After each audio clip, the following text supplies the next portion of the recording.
के गर्भ में जो बच्चा है उसकी रक्षा की। भगवान श्री कृष्ण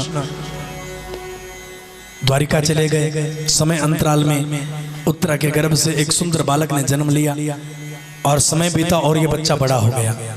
ब्राह्मणों ने इसका नाम विष्णुरात रखा और इसका एक नाम परीक्षित भी पड़ा, क्योंकि हर किसी का चेहरा बड़ी गौर से देखता था। जब भगवान श्री कृष्ण इसकी रक्षा कर रहे थे उत्तरा के गर्भ में, इसकी माँ के गर्भ में इसकी रक्षा कर रहे थे, सूक्ष्म रूप बना के गोल गोल गदा घुमा के, तब इसने बांके बिहारी लाल के चेहरे को थोड़ा सा देख लिया था। इसलिए बचपन में हर किसी का चेहरा बड़ी गौर से देखता, हर किसी के चेहरे की परीक्षा करता, कहीं ये वही तो नहीं सुंदर चेहरे वाला जिसने मुझे बचाया था। इसलिए एक नाम परीक्षित भी पड़ा। समय बीतता रहा। एक दिन युधिष्ठिर महाराज कुछ अपशकुन से महसूस हुए। स्वप्न में कुछ अपशकुन दिखाई दिए। सवेरे उठे तो पूजा स्थल में गए, गौशाला में गए, फिर से बार बार अनिष्ट सामने आ रहे हैं और किसी घोर अनिष्टता का संकेत जान करके अर्जुन को युधिष्ठिर महाराज ने द्वारिका भेजा कृष्ण कन्हैया की खबर लाने के लिए। लेकिन दुर्भाग्य, जब अर्जुन पहुंचा द्वारिका में जाकर के और वहां जाकर के जब वहां की स्थिति देखी तो बड़ा दुखी हुआ। समस्त यदुवंशी आपस में लड़के मर रहे हैं और उनकी रानियों को, यदुवंशियों की रानियों को भील उठा करके लेके जा रहे, रोकने की कोशिश भी की लेकिन असमर्थ रहे।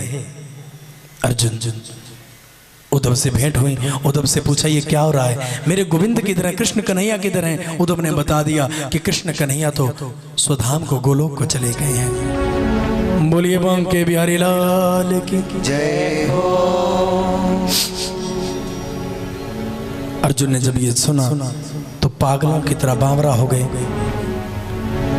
और रोते हुए अर्जुन कलेश करते हुए केस खुल गए, हाथ से गांडीव धनुष धरती पर गिर गया, मुकुट जमीन पर गिर गया।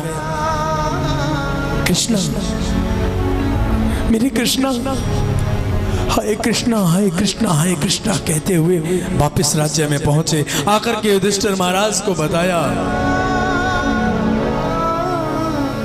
भीम, नकुल, सहदेव, युधिष्ठिर और अर्जुन सभी रो रहे हैं। पांचाली रो रही है, द्रौपदी फुट फुट के रो रही है। क्यों किया कन्हैया तूने ऐसा?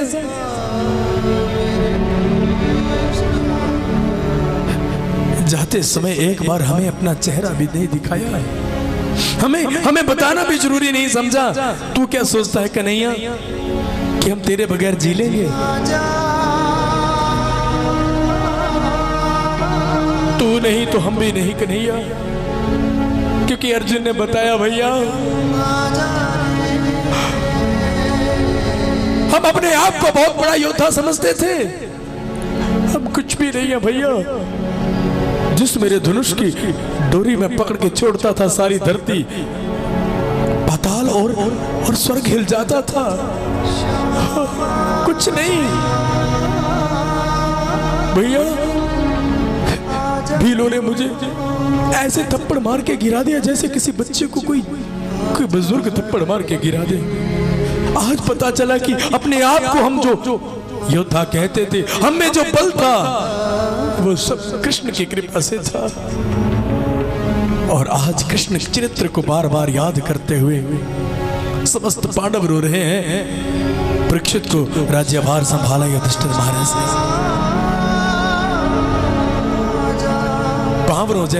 पागलों जैसा वेश बना लिया, खुले केस, समस्त हीरे मोतियों की मालाएं उतार दी, बस एक धोती और एक यज्ञोपवीत धारण करके रखा है।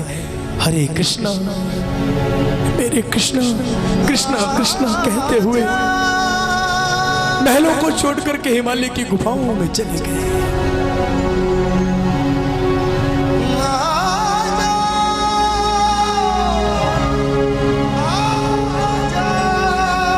हिमालय की गुफाओं में जाकर के प्राण त्याग दिए।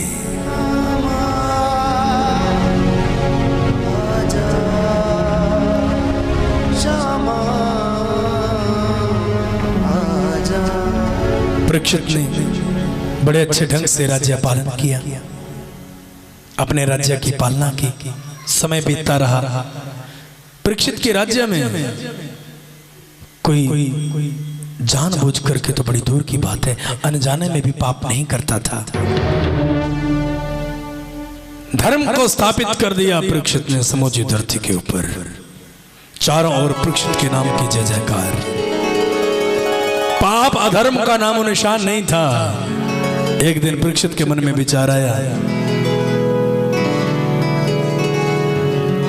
दिग्विजय का समय है, तो मैं जरा भेष बदल के ये परख कर लूं, कहीं मेरे राज्य में कुछ अधर्म तो नहीं होता, पाप तो नहीं होता। और आज घोड़े पर सवार होके भेष बदल के परीक्षित जा रहे हैं। लेकिन मार्ग में क्या देखा कि एक जगह एक काला कलूटा आदमी नटवेशधारी सोने का मुकुट सिर पर धारण किया हुआ है और हाथ में डंडा लेके एक गौ मैया को और एक बैल देवता को डंडे से मार रहा है। बैल देवता ऐसे जिनका एक पैर है, तीन पैर है ही नहीं। जोर से बोलना पड़ेगा, बोलिए बांके बिहारी लाल की जय हो, कृष्ण कन्हैया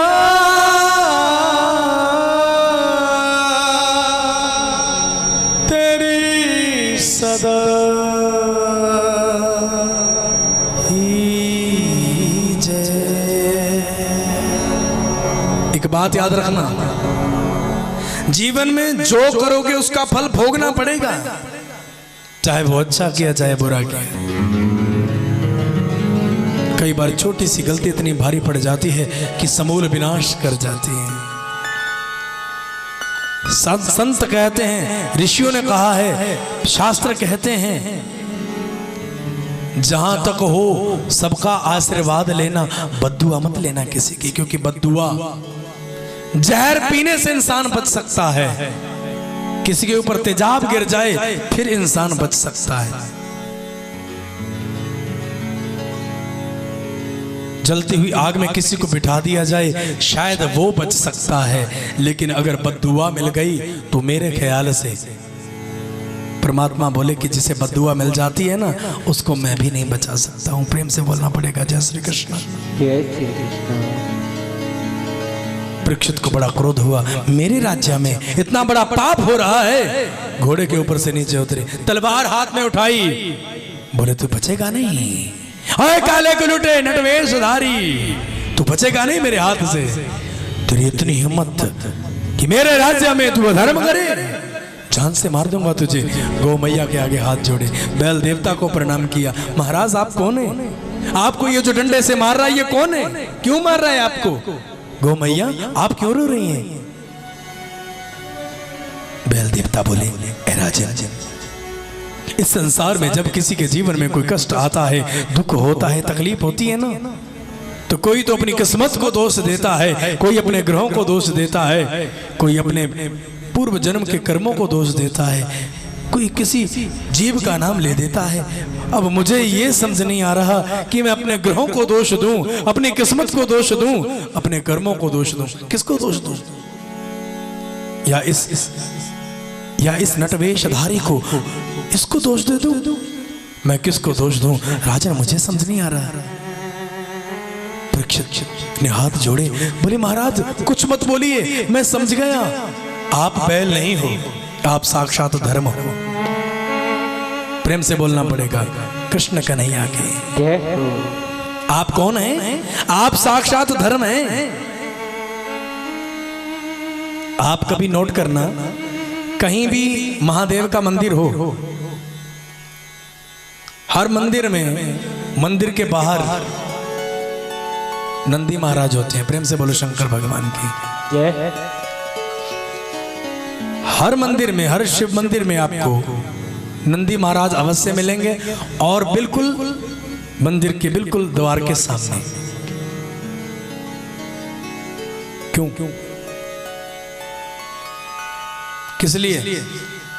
कि भोले बाबा ने अगर कहीं जाना हो तो नंदी जी अवेलेबल चाहिए। प्रेम से बोलो जय श्री कृष्ण। इसलिए क्या? नहीं बाबा, साथ में नंदी जी वहां बैठे रहते हैं। वो किस लिए?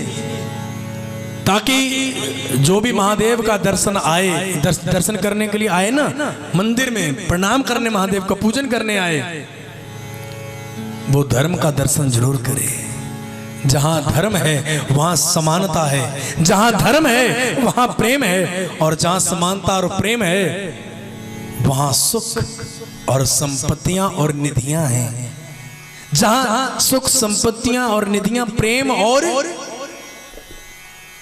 और समानता है ना, वही परमात्मा है, और जहां परमात्मा है वही मुक्ति है। प्रेम से बोलो शंकर भगवान की जय हो। धर्म का अर्थ क्या है? समभाव प्राप्त होना, हमें हमारे जीवन में, हमारे मन में समानता का भाव उत्पन्न होना। महादेव किस चीज की सवारी करते हैं? हाँ जी, स्कूटर पर। कौन बोला? प्रेम से बोलो शंकर भगवान की जय। महादेव किस चीज पर जाते हैं? कहीं जाना हो,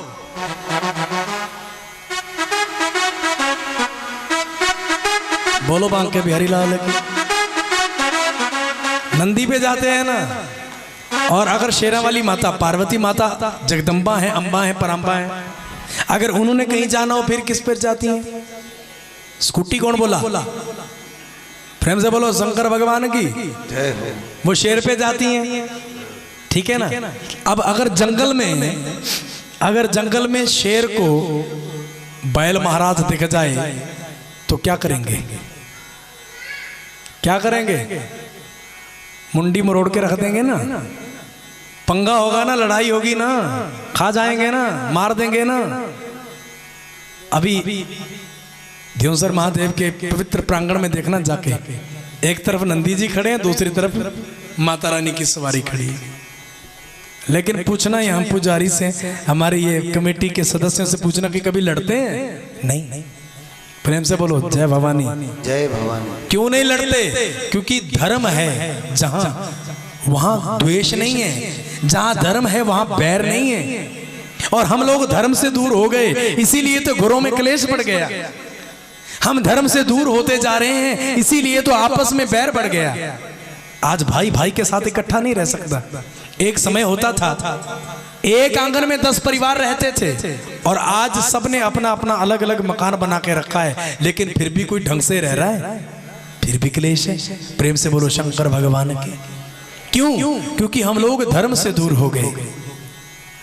तो महादेव जाते हैं नंदी पे, नांदिया पे, माता रानी जाती है सिंह पे।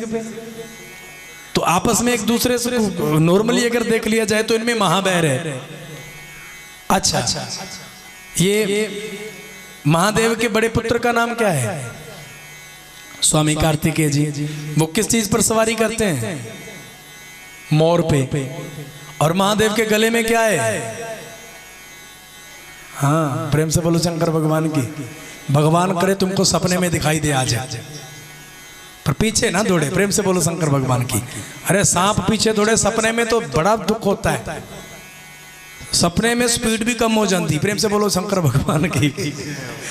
नॉर्मली ऐसे सांप पीछे दौड़े ना, अब जाग रहे हैं तब सांप पीछे दौड़े, तब बंदा स्पीड से दौड़ सकता है। सपने में पता नहीं क्या होता, जितना मर्जी दौड़ो स्पीड ही नहीं बनती। प्रेम से बोलो शंकर भगवान की। तो आज दर्शन दे भगवान करे। कल को बताना किस किस को दिखे। कौन कौन चाहता सपने में आए? भगवान करे जिनके हाथ ऊपर है इनको ना दिखे, जिनके हाथ नीचे उनको जरूर दिखे। बोलो बांके बिहारी लाल की। हाँ, तो अच्छा, तो कभी मोर सांप को देखे तो छोड़ेगा क्या? छोड़ेगा नहीं, मार देगा। और इधर महादेव के गले में नाग है, और छोटे बेटा किस चीज की सवारी करता है? चूहे पे। और सांप चूहे को देखे तो छोड़ेगा क्या? अगर इस हिसाब से देखा जाए फिर तो कैलाश पर्वत पर कभी युद्ध खत्म ही ना हो। कैलाश पर्वत पर कभी युद्ध खत्म ही ना हो, क्योंकि जितने भी जीव हैं उनकी आपस में लड़ाई बैर। लेकिन कभी सुना है आपने? किसी भी कथा में बता दो कि महाराज कभी कैलाश पर लड़ाई हो गई। सांप बोले कि चूहे तुझे खा जाना, मैंने छोड़ूंगा नहीं। मोर बोले कि सर्प तुझे छोड़ूंगा नहीं, एक बार मौका मिले तुझे चट कर जाऊंगा। कभी नादिया ने बोला कि ओए से सिंह तेरा पेट फाड़ दूंगा सिंह से, कभी सिंह ने कहा कि तेरी मुंडी मरोड़ दूंगा। नादिया प्रेम से बोलो शंकर भगवान की। क्यों? क्योंकि वो धर्म का स्थल है। जहां धर्म है वहां प्रेम अमन शांति सब कुछ है। और भागवत श्रीमद् भागवत महापुराण सिखाता है हमें धर्म में रहना है तो कैसे रहना है। यदि धर्म की परिभाषा को जानना चाहता है तो श्रीमद् भागवत महापुराण की कथा को सुनना पड़ेगा। जोर से बोल दे बांके बिहारी लाल की जय हो। जोर से बोलना पड़ेगा। बोले महाराज मैं समझ गया आप साक्षात धर्म हैं। कलयुग में आपके 4 चरण थे, तप, पवित्रता, दया और सत्य। लेकिन ये भारी विडंबना रही महाराज कि आपके इस समय एक ही चरण बचा, 3 नष्ट हो गए। गर्भ, आसक्ति और मद, कलयुग के इन 3 मित्रों ने आपके 3 चरणों को ग्रस लिया। मात्र आपका एक चरण बचा है सत्य। अर्थात इस घोर कलयुग में जिसमें सच्चाई है, अनंत संकट आने के बाद भी वो अचल रूप से खड़ा रहेगा। है गौ मैया, मैं समझ गया आप गौ मैया नहीं हैं, आप पृथ्वी हैं। आपने गौ का रूप धारण किया है और आप इसलिए रो रही हैं। क्यों? क्योंकि जब से भगवान श्री कृष्ण गए हैं गोलोक को, आप कांतिहीन हो गए। 1 मिनट आप तो हटिए। अब इस नट वेशधारी को पूछता हूं सर, इस नट से पूछता हूं कि इसने क्या किया, ये इसकी इतनी हिम्मत कि मेरे राज्य में इतना घोर अपराध करे। महाराज परीक्षित पीछे की ओर गए तो ये जो नटवेशधारी काला कलूटा ये नट है, दौड़ा गया और परीक्षित के चरण पकड़ लिए। बोले महाराज मुझे मत मारना, मैं आपकी शरण में आ गया हूं। और शरणागत को राजा लोग मारते नहीं, क्षत्रिय लोग मारते नहीं है।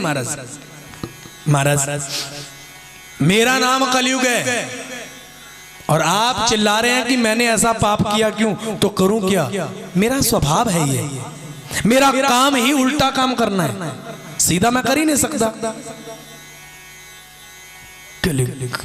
कलयुग तू मेरी शरण में जरूर आ गया, मैं तुझे मार नहीं सकता। इसलिए मैं तुम्हें इतनी बात जरूर कहता हूं कि मेरी नजर से दूर हो जा, मेरे राज्य से दूर हो जा। आज मैं तुझे छोड़ रहा हूं, तू मेरी शरण में आ गया, अगली बार मैं तुम्हें शरण में आने का मौका नहीं दूंगा। बोले महाराज जाऊं किधर को? जहां भी देखता हूं बस आपका ही राज्य दिखता है, पूरी धरती के सम्राट तो आप ही हैं, जाऊं कहां? महाराज क्षत्रिय तो बड़े दयालु होते हैं महाराज, आपके दादा परदादा बड़े दयालु थे, मुझे रहने के लिए स्थान दे दो ना। जब बार बार विनती की, बोले मैं तुम्हें स्थान दूं तो दूं क्यों? तो जैसे अधर्मी को स्थान नहीं। बोले महाराज अभी आपने मेरे अवगुण देखे हैं, मेरा गुण नहीं देखा। मेरा नाम कलयुग है और मुझ में वो गुण है जो बाकी के 3 युगों में नहीं था। क्या गुण है तुझ में बता? बोले महाराज जिस परमात्मा का साक्षात्कार, जिस परमात्मा का दर्शन संत लोग, ये पृथ्वीवासी लोग अनंत वर्षों तक तपस्या करने के बाद भी जिस परमात्मा का दर्शन नहीं कर पाते थे, अरे मेरे समय में जो सच्चे मन से एक बार अभी एक पल में परमात्मा का नाम ले लेगा, मुझ में ये खासियत है कि मैं उसके सामने परमात्मा को प्रकट कर दूंगा। बोलिए बांके बिहारी लाल की जय हो। महाराज परीक्षित ने सोचा ये तो अच्छा गुण है, इसे मारना नहीं चाहिए, अच्छी बात है। बोले ठीक है तुझे रहने के लिए स्थान देता हूँ। और रहने के लिए कौन कौन सा स्थान दे दिए? द्योतम पौनम स्त्रिया सोना यत्र धर्म चतुर्विदा, जहां पर जुआ खेला जाए, जहां पर ताश खेली जाए, जहां पर सट्टा खेला जाए, वहां तेरा वास। जिस घर में मीट अंडा शराब जाए उस घर में तेरा वास हो। और जहां पर स्त्रियां पतिव्रत धर्म का पालन करने वाली नहीं हो वहां तेरा वास हो। और जहां पर हिंसा हो, अय कलयुग, वहां भी तेरा वास हो जाए। बोले महाराज 4 स्थान दिए, चलो कोई बात नहीं, एक अच्छा सा स्थान दे दो।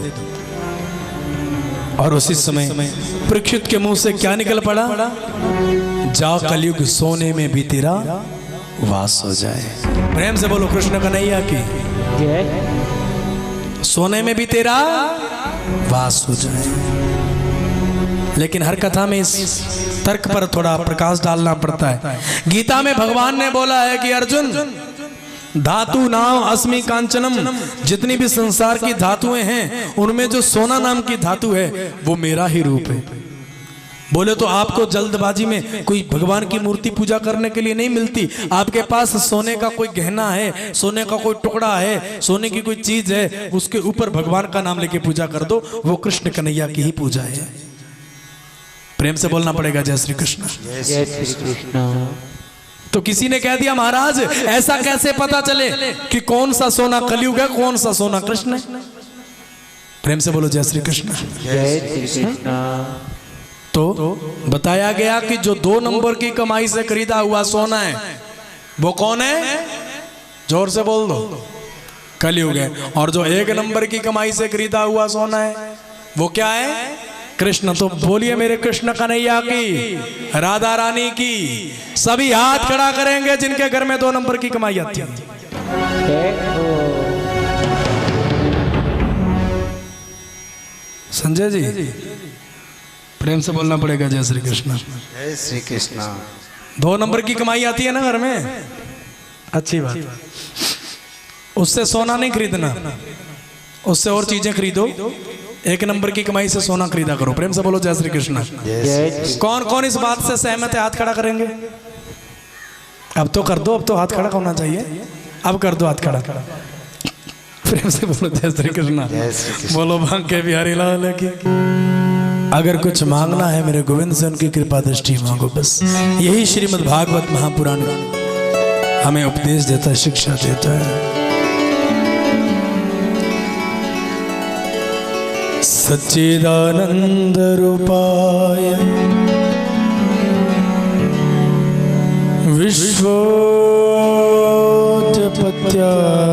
विश्वोत्पत्त्यादिहेतवे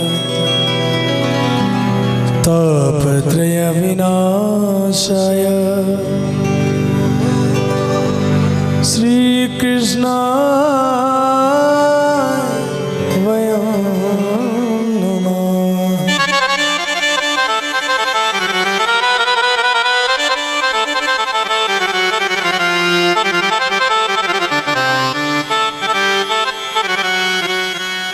ऐसे भगवान श्री कृष्ण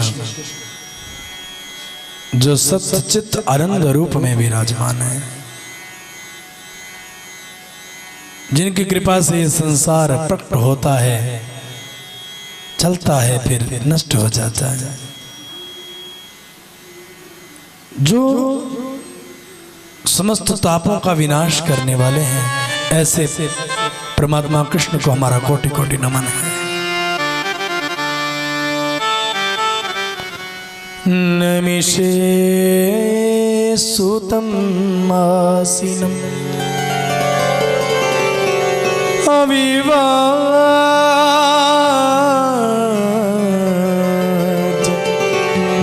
महामतिं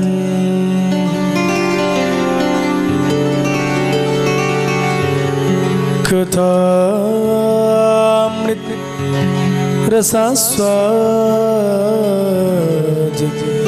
कुशल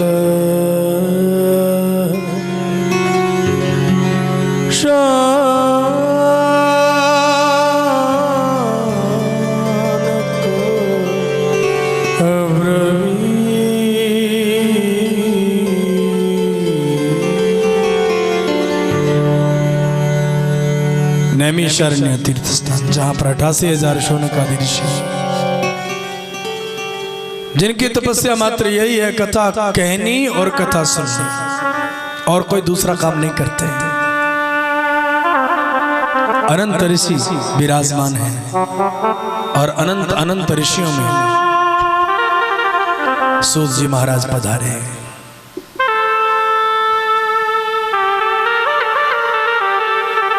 सभी ऋषि उठे और सूत जी को प्रणाम किया,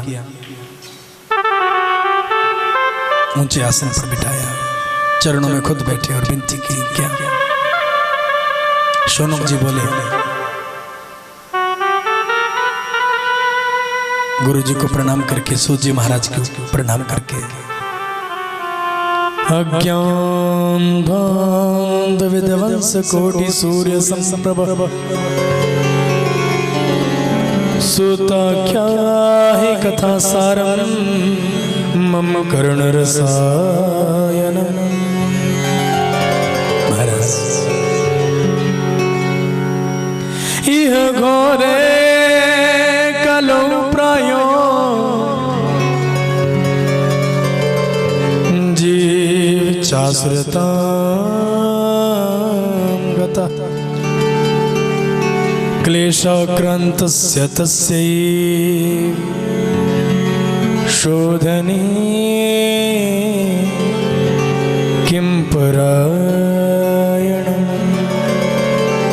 महाराज इस घोर कलयुग में लोग जहां मात्र नित्य प्रतिदिन पापमय कर्म कर करके असुर बनते जा रहे हैं, राक्षस बनते जा रहे हैं। महाराज ऐसे समय में कोई ऐसी कथा, कोई ऐसा प्रसंग, कोई ऐसा परमात्मा का चरित्र सुनाइए जिसको सुनने मात्र से समस्त जीवों को जीवन जीने का ढंग पता चले,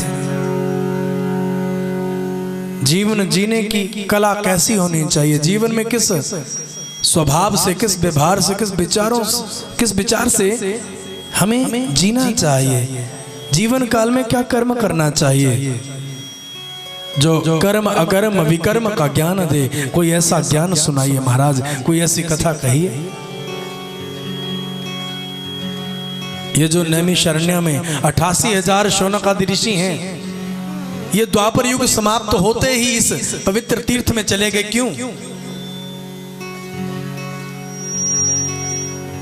इन्होंने विचार किया कि जब तक कलयुग समाप्त नहीं होता हम इसी तीर्थ में बैठ करके भगवान की कथा कहेंगे, सुनेंगे। बस वापस दुनिया में कब जाएंगे, संसार में कब जाएंगे, जब कलयुग समाप्त हो जाएगा।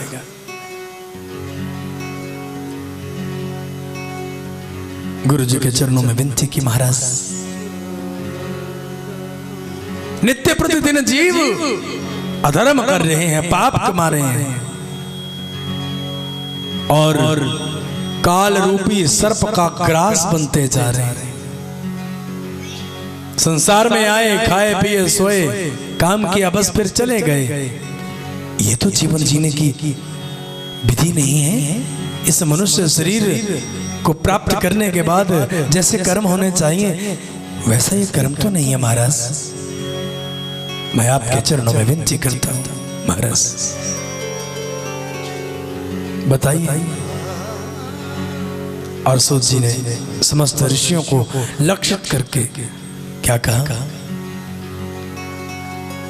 कि काल व्याल मुख ग्रास त्रास निर्नाश हेतु, के काल व्याल मुख ग्रास त्रास निर्नाश हेतु